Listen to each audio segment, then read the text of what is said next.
నమస్తే అండి. నేను మీ దిలీప్‌ని. ఈరోజు మనం కుంభరాశి కోసం చాలా చక్కగా వీడియోలో తెలుసుకుందాం.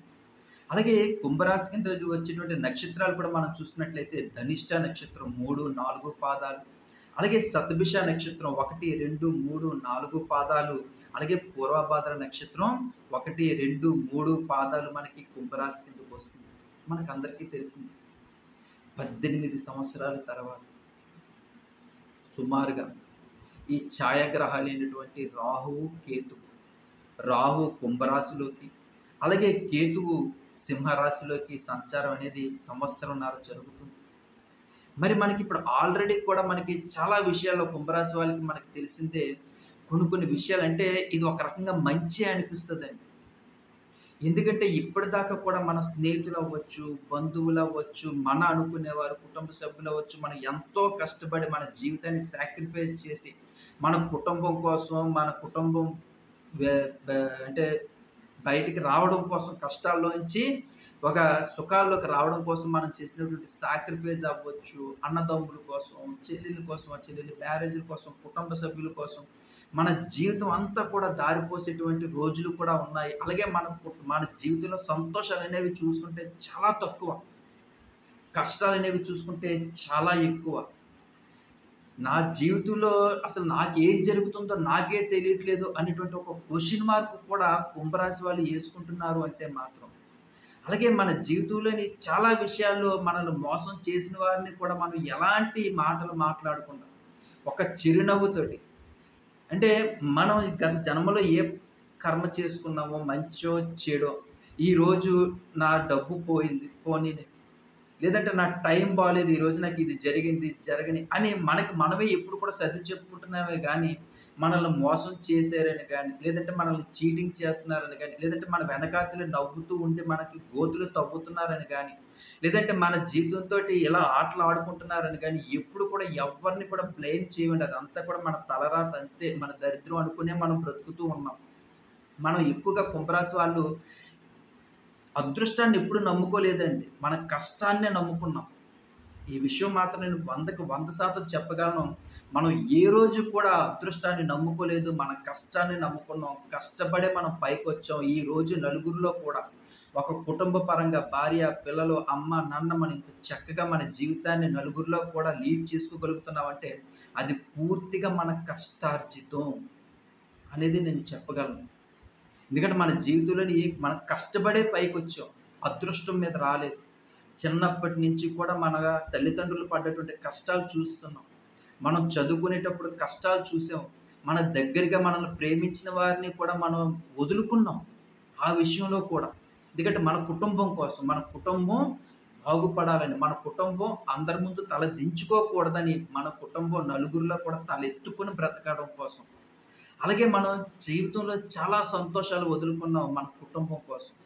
కానీ ఈరోజు అదే కుటుంబాన్ని మన నలుగురిలో కూడా గౌరవంగా నిలబెట్టుకొని, మన కుటుంబం మీద ఎవరు కూడా వేలెత్తి కూడా చూపకున్నటువంటి పరిస్థితిలో నిలబడ్డం అంటే అది మొత్తం కూడా మన కష్టం అనేదే చెప్పుకోవాలి. నిజంగా ఈరోజు రాహు తాలూకా ప్రభావం కూడా మన ఎవరు, పర ఎవరు అనేది చాలా చక్కగా తెలియజేస్తుందండి కుంభరాశి వాళ్ళకి. అంటే ఇన్నాళ్ళు కూడా మనం అందరిని కూడా బాగా నమ్మామండి.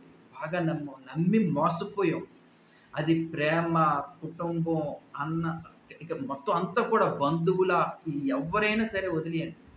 మనం అందరిని కూడా నమ్మాం. కానీ అందరికీ కూడా రెక్కలొచ్చేసి నిజంగా చెప్తున్నాను. అందరికీ కూడా రెక్కలొచ్చేసి ఎగిరిపోయారు. మన కష్టంలోనే ఉండేటప్పుడు అవతల వాళ్ళ కష్టంలో ఉండేటప్పుడు మనం ఎంత సహాయపడ్డాం, మన కష్టంలోని ఎంతమంది సహాయపడ్డారనేది ఈ రాహు మనకు బాగా తెలియజేస్తాడండి. ఇదిగో నువ్వు ఎన్నాళ్ళు కూడా నమ్మావు కదా! నా అనుకుని పరిగెట్టావు కదా! చూడు నీకు ఈరోజు కష్టం వచ్చింది. నీ కష్టానికి ఎవరైనా నీ దగ్గరికొచ్చారా ఒక్కసారి చూడు అని తెలియజేస్తాడండి. ఇది చాలా ఒక మంచి వరం అనే చెప్పుకోవాలి మనకి. రాహు అని అందరూ కూడా రకరకాలుగా చెప్తారు కానీ రాహు మనకి ఏంటి అంటే ఒక మాయలోంచి ఉన్నవాడిని బయటికి తీసుకొస్తాడండి.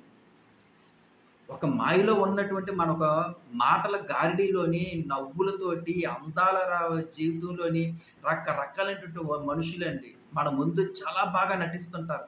మన గుట్టంతా తీసుకుంటారు, బయటికి చెప్తుంటారు. మనకి తెలీదు ఏం జరుగుతుంది నా జీవితంలో అని. కానీ మన జీవితంలో ఉన్న రహస్యాలు అందరికీ తెలుస్తూనే ఉంటాయి. ప్రతి ఒక్కరికి కూడా మన ఇంట్లో ఏం జరుగుతుందో బయట అందరికీ తెలుసు. కానీ మన కోసం ఏం మాట్లాడుకుంటున్నారనేది మాత్రం మనకు తెలీదు. ఇది మనలో ఉన్నటువంటి ఒక పెద్ద మైనస్ పాయింట్ ఇదే. ఎందుకంటే మనం ఒక గూట్లో ఉన్నటువంటి రామచిలక లాంటోళ్ళం.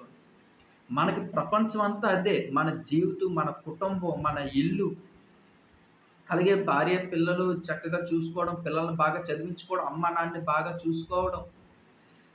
అంటే మనం ఎవరినైతే బాగా నమ్ముతామో అలాంటి వారు కూడా మనల్ని మోసం చేస్తారంటే ఇలా కూడా మోసం చేస్తారా?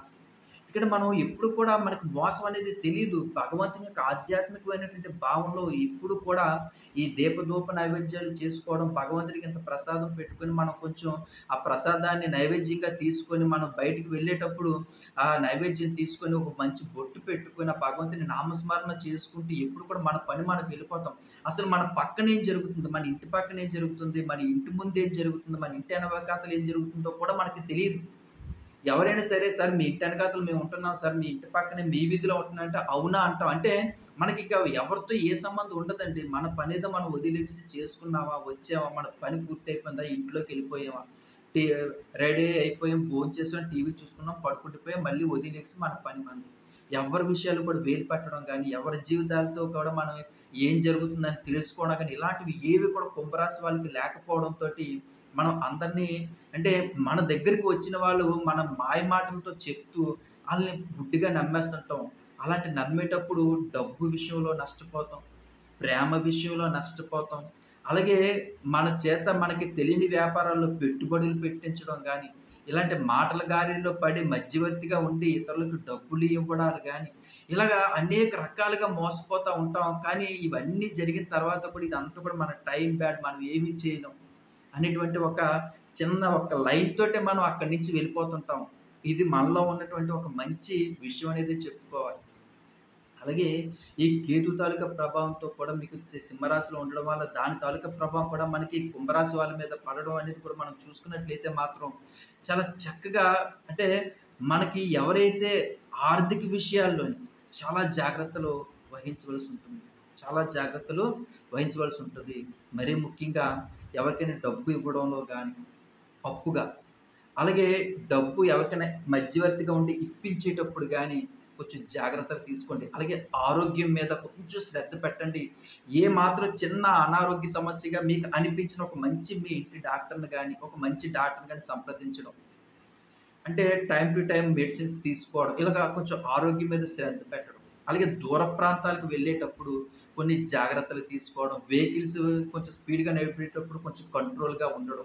ఎప్పుడు కూడా హెల్మెట్ అనేది వాడడం. మన ఇంట్లోంచి బయటికి వెళ్ళేటప్పుడు. అలాగే కొంచెం ఈ నదీ ప్రవాహక ప్రాంతాలు గానీ, సముద్ర ప్రవాహక ప్రాంతాలు గానీ, లేదంటే చెరువుల దగ్గరికి గానీ, నూతుల దగ్గరికి గానీ, స్నానాలకు వెళ్ళేటప్పుడు గానీ కొన్ని జాగ్రత్తలు తీసుకోండి. ఎందుకంటే మనం ఏది కూడా మనకి ఏ ప్రమాదం కూడా చెప్పి రాదు. మన టైం బాగోలేనప్పుడు ఏం జరిగినా సరే అది మన చేతిలో ఉండదు. ఎప్పుడు కూడా మీరు ఇంట్లోంచి బయటకు వెళ్ళేటప్పుడు మీ ఇష్ట దైవాన్ని అంటే మీరు దుర్గాదేవిని స్మరించండి, వెంకటేశ్వర స్వామిని స్మరించండి, లేదంటే రాముని స్మరించండి అని నేను చెప్పను గానీ మీ ఇష్ట దైవాన్ని మీరు రాముని స్మరించినా, వెంకటేశ్వర స్వామిని స్మరించినా, లేదంటే దుర్గాదేవిని స్మరించినా ఏదైనా సరే ప్రతిరోజు కూడా మీకు ఏ కష్టం వచ్చినా, బాధొచ్చినా, సంతోషం వచ్చినా, ఏదొచ్చినా సరే మీ ఇష్ట దైవాన్ని ఎప్పుడు కూడా స్మరిస్తూ ఉండండి. ఎందుకంటే ఈ స్మరించడం వల్ల మీరు ఎన్ని యాగాలు చేసినా, ఎన్ని దానాలు చేసినా, ఎన్ని పూజలు చేసినా, ఒక్కసారి మీరు నోట్లో నుంచి ఉదయాన్నే లెగిసిన తర్వాత మీ ఇష్ట దైవాన్ని స్మరించి మీరు ఇంట్లోంచి బయటకు వెళ్ళేటప్పుడు మీకు ఎదురు కూడా అవసరం ఉండదండి. ఆ పని దిగ్విజయంగా మీరు ఆ పనిని మీరు సాధించుకోగలుగుతారు. మన కష్టాల నుంచి మనం బయటపడగలుగుతాము. చాలా బావుంటుందండి. అలాగే ఈ రాహు తాలూకా ప్రభావంతోటి పిల్లల ఎడ్యుకేషన్ పరంగా చూసుకున్నా సరే చాలా అద్భుతమైనటువంటి ఎడ్యుకేషన్. విదేశీ చదువుల కోసం కష్టపడుతున్నటువంటి పిల్లలు కూడా విదేశీ ప్రయాణాలు చేయడం. వాళ్ళు చదువుకి తగ్గ గౌరవం అంటే మనకు తెలిసిందే వాళ్ళు ఎంతో కష్టపడుతుంటారు, ఎంతో చదువుతుంటారు కానీ గుర్తింపు ఉండదు పిల్లలకి. కానీ ఆ గుర్తింపు రావడం అనేది మాత్రం మనకి రాహు ప్రభావంతోటి చాలా అద్భుతంగా ఉంటుంది. అలాగే మంచి ఉద్యోగ అవకాశాలు ప్రైవేట్ రంగంలో గానీ, గవర్నమెంట్ రంగంలో గానీ వాళ్ళు చదువుకున్నటువంటి మంచి ఉన్నతమైన చదువుకి తగ్గ ఉద్యోగం సాధించుకోగలుగుతారు. మంచి మ్యారేజ్ సంబంధాలు సెట్ అయ్యి మ్యారేజ్‌లు జరుగుతాయి.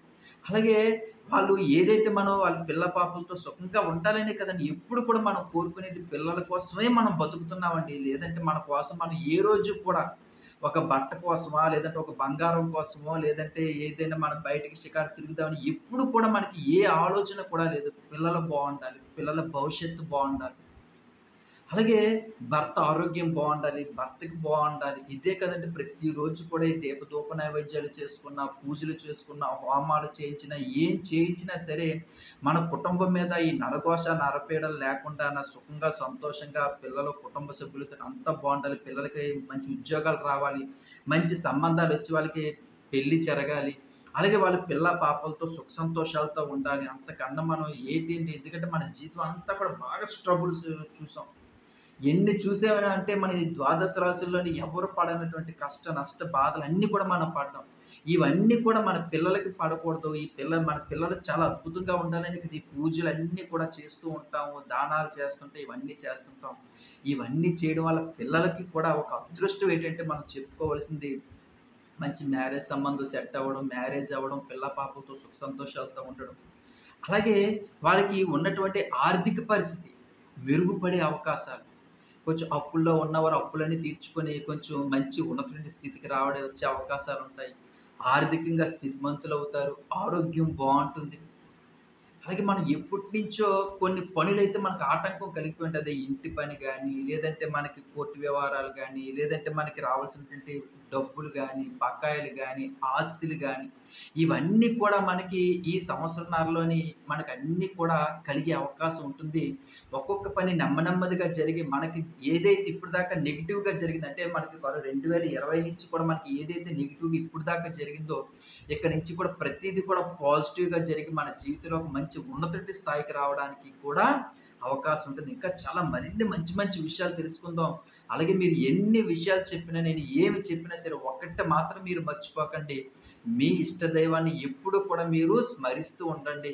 అవకాశం ఉన్న ప్రతిసారి కూడా మీ దగ్గరలో ఉన్నటువంటి ప్రతి వీధిలో కూడా శ్రీరాముడి యొక్క గుడి ఉంది.